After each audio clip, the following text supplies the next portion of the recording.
let's just get this out the way. Every woman wants the 6'6" tall, jacked billionaire. Every woman does. If she says she doesn't, she's lying to you or she's misguided. The same way how every dude wants the, 5'1" chick who's built like a porn star, but is completely celibate except for the right man and only caters to you and is a housewife to you, can garner the attention from men that have more than you, but she doesn't even pay attention to it. Every dude wants that woman. The same way how every woman wants that type of guy, right? What is up, ladies and gentlemen? Welcome back to another episode of Find Your Formula Reacts. Tapping into another episode here, or another segment of Sanctified Sundays. It says wife material, husband material. Now, the reason why I want to get into this is because if you've been paying any amount of attention to the channel, you see that I talk about a lot of manosphere talking points and how we talk about marriage and things of that nature. Okay, a lot of these videos point out the problem and they point out a solution, but only a worldly solution. All right, it's work on yourself, money, muscles, game, etc. Work on yourself, money, muscles, game. Thing that we always hear and talk about, and those things are important. Those things are important. If you're 4'3" and you're short, fat, ugly, and broke, but you got God in your heart, a lot of women still aren't going to find you attractive, and that just is what it is. That just is what it is. People can be holy and still have preferences. All this fair in love and war. And I believe that.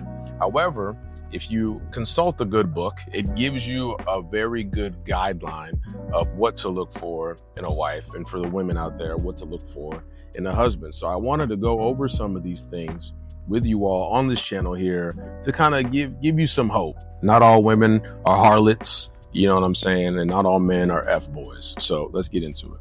Day one. Eternal beauty. Peter 1:3, verses 3-4. Your beauty should not come from outward adornments, such as elaborate hairstyles or the wearing of gold jewelry or fine clothes. Rather, it should be that of your inner self, the unfading beauty of a gentle and quiet spirit, which is of great worth in God's sight. 1 Samuel 16-7. But the Lord said to Samuel, do not consider his appearance or his height, for I have rejected him. The Lord does not look at the things that people look at. People look at outward appearance, but the Lord looks at the heart. So to my understanding,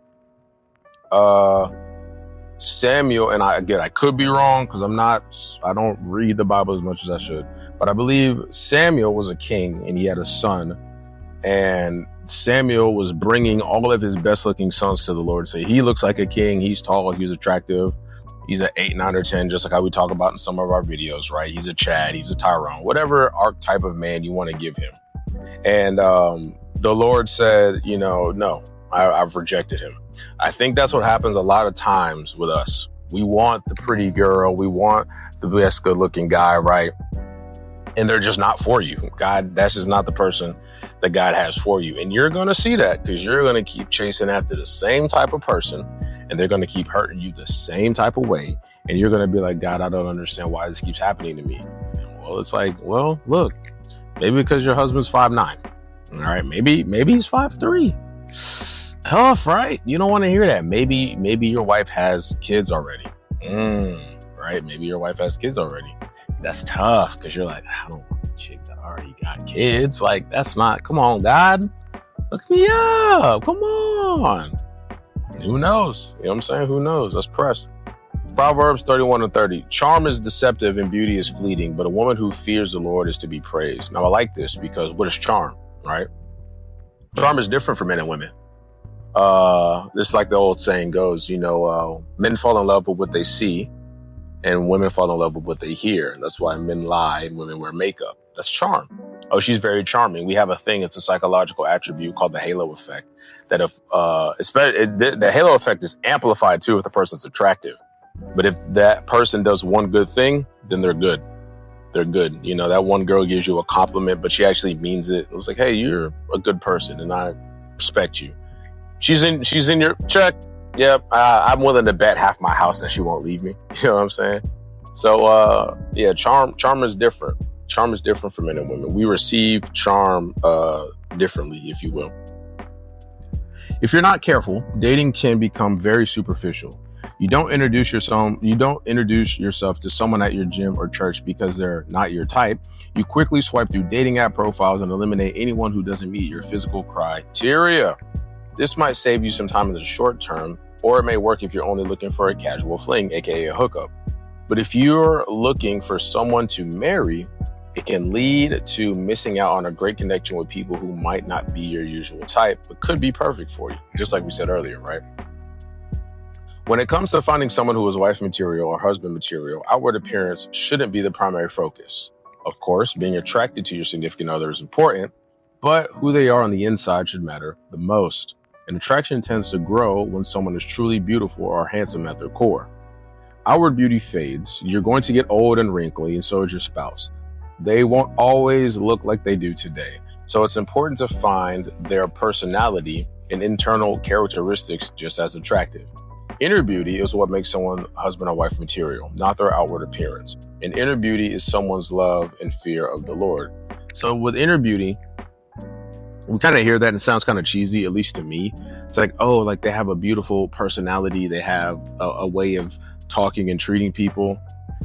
That is good. And here's the sad reality that I've seen with this and I've talked about in ad nauseum on this channel. Once people feel like they are running out of options, I'm at work, so you're going to hear some planes and aircrafts in the background. It just is what it is. Bear with me.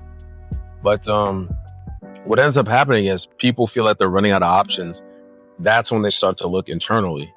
And as sad as that is, I have found it to be mostly true on the women's side doing it to men and men doing it to women. You know, once the guy has like 4 baby mamas, now he just wants a woman who's a good woman and will take care of him. You know, once that woman's been heartbroken and raked over the coals emotionally, now she just wants the nice guy, the good guy. So it's tough that we don't do these things off rip, you know, and I'm certainly guilty of it. I'm not saying I'm better than anyone. I've lived it. I've been on both sides of this. I've been the guy where, you know, the chicks from high school who didn't want me, now they hit me up talking about some, hey, big head, how you doing? And I've also been the guy where it's like, man, she was a really sweet woman. I feel like I messed that up with her. So I've been on both sides of it. But ultimately, it's true. You want to be in love with how someone is, not how they look. Because how they are is less likely to change. You know, a lot of the times we kind of make fun of women. Not make fun, but point out how emotional women are on this side of the internet, because they like to base long-term futuristic things on things that may fade, such as beauty, height, salary. All these things can change. They go up and down. The men do the exact same thing with a big butt and a smile. Oh man, she thick, so we got a da-da-da. Or man, she look good in them, da-da-da-da-da. Cool, she's not always gonna look like that. You know what I'm saying? She's not always gonna look like that. And the thing is too, you don't want to get a woman who's always gonna try to look like that. Because there's nothing wrong with being 60 and looking 60, but there's everything wrong with being 60 looking like a 38-year-old lizard. All right, that's not attractive to nobody. But that outward appearance is a reflection of your inward beauty, your inner self, right? And in the context of this, we're talking about inner beauty being someone who fears and loves God. So let's keep pushing. The most beautiful thing about a person, and the number one thing that makes them spouse material, is their love, respect, and their fear of the Lord. A woman who puts God first, a man who isn't ashamed to live out his faith. These are some of the most beautiful, honorable parts of a person. Someone who fears the Lord, reveres Christ as King, and lives their life to glory God, embodies internal beauty. So many amazing characteristics naturally flow out of people who love the Lord and strive to live honorably. These people are kind, caring, generous, and genuine. Not only does beauty fade, but so does charm. Someone who is husband or wife material isn't just a good, sweet talker. Remember, women fall in love with what they hear. They say what they mean and they honor their word. That means that they got actions behind the sweet words, right? The most beautiful thing about a person is their faith and relationship with God. Whether you're preparing yourself to be marriage material or looking for someone who is focused on faith, do they love and respect the Lord? It is evident. Is it evident in how they speak, what they talk about, and how they treat others? This type of inner beauty is spouse material for sure. Let's get into some of the verses here. All right, so this is 1 Peter verse 3. Your beauty should not come from outward adornments such as elaborate hairstyles and wearing of gold jewelry or fine clothes. Rather, it should be that of your inner self, the unfading beauty of a gentle and quiet spirit, which is of great worth in God's sight. So with this, right, it's not saying don't dress up. It's not saying that you can't look good. It's not saying that the black turtleneck with the gold chain combo doesn't hit. It's not saying any of that. What it is saying is that your beauty should not come from outward appearance. That means that it shouldn't be the source. It should just be a reflection. There's nothing wrong with beautiful people. Lord knows I like beautiful women. Amen. All right. Come on now. But at the same time, though, there's a difference between someone looking beautiful and being beautiful. And you know this if you've ever gone up, talked to a woman and she opens her mouth and you immediately lose all attraction to her. She looks beautiful, but she's not beautiful. In my opinion now, on the inside, she's not beautiful. If she hits you with, "Hey, bro, how you doing?" Madam, what? "Hey, bro, how you doing?" At 10:44 a.m. Sunday? Nah, you gotta go. I can't even mess with you like that. And for the ladies, same with a dude. Might be tall, might be your preference, right? You go to talk to him, and he don't got a plan. He's not a good leader. His breath might be stank, whatever the case may be, right? So there's a big difference between looking and being. There's a lot of people that look strong, but they aren't strong. You know what I'm saying? A lot of people look beautiful and not beautiful. So it shouldn't come from, your beauty shouldn't come from looking beautiful. It should come from being beautiful. And the way that you can be beautiful is by fearing and loving the Lord, which is of great worth in God's sight. That's another way to kind of look at that. Charm is deceptive and beauty is fleeting, but a woman who fears the Lord is to be praised. Now, I already kind of talked about the charm is deceptive part. I want to talk about the beauty being fleeting part. Beauty fades in the sense of physical attraction. All right. If a woman's a 10 right now, fast forward 30 years, you have to fall in love with other parts of her for her to still be considered a 10. Okay. Beauty is fleeting. And I also think even on the inside, like with inner beauty, that person's not always going to be able to show you their best. You know what I'm saying? There might be moments where you get to see the ugly sides of them. And you should still love them anyways, because God certainly knows the ugly sides of you the same way he knows the ugly sides of me. And he still is like, you know what? You cool. You get into the club. Me? All right. I mean, listen. Okay. So the same way how you're not perfect, they're not going to be perfect. And they're going to annoy you and bother you. But you should choose to love them anyways. You know, God chose to love you with all your flaws, love me with all my flaws. So you mean to tell me you can't choose to love your spouse with all their flaws, even though you picked them? Come on now. That don't even make sense. Then that kind of goes into like the divorce rates and stuff like that. But I feel like that's a different video. But beauty is fleeting. You're not always going to be perfect. You're certainly not always going to be looking at this person as like, man, you know, like some situations might happen. See how they react to the pain. But the Lord said to Samuel, "Do not consider his appearance or his height, for I have rejected him." The Lord does not look at the things that people look at. People look at outward appearance, but the Lord looks at the heart. So now, it goes back into inner beauty, right? Let's just get this out the way. Every woman wants the 6'6" tall, jacked billionaire. Every woman does. If she says she doesn't, she's lying to you or she's misguided. The same way how every dude wants the, 5'1" chick who's built like a porn star, but is completely celibate except for the right man and only caters to you and is a housewife to you, can garner the attention from men that have more than you, but she doesn't even pay attention to it. Every dude wants that woman, the same way how every woman wants that type of guy, right? But what are you actually looking at? Like I like to tell dudes, man, that big butt and that smile won't raise your kids. That big butt and that smile won't raise your kids. And I'm telling you, it looks good. It looks good. Lord, does it look good.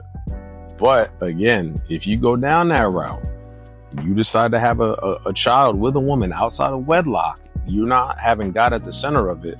That means that the flesh is at the center of it. And that means that it can go left, right, up, down, center.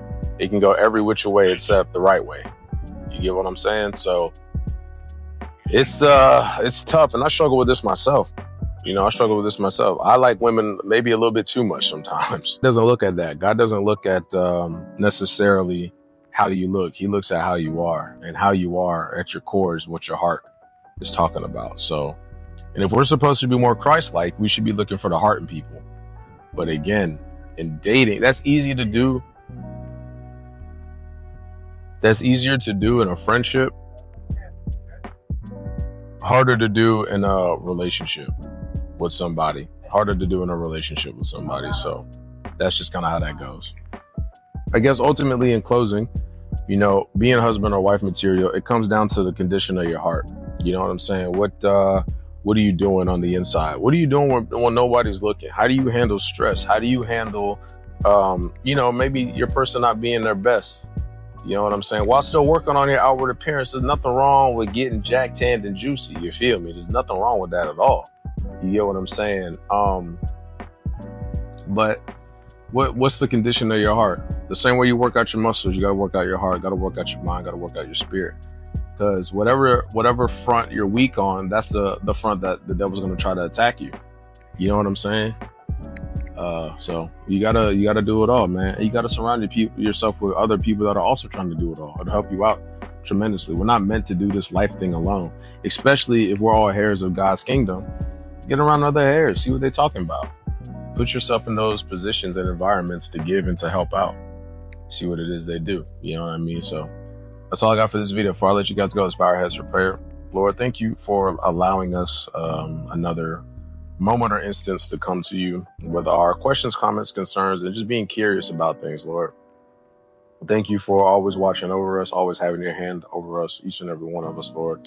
Lord, I pray that you bless the person on the other side of the screen to not only love themselves more, but to love their neighbor more, and to move out in the world with love at the forefront as opposed to doubt, fear, anxiety, and anger.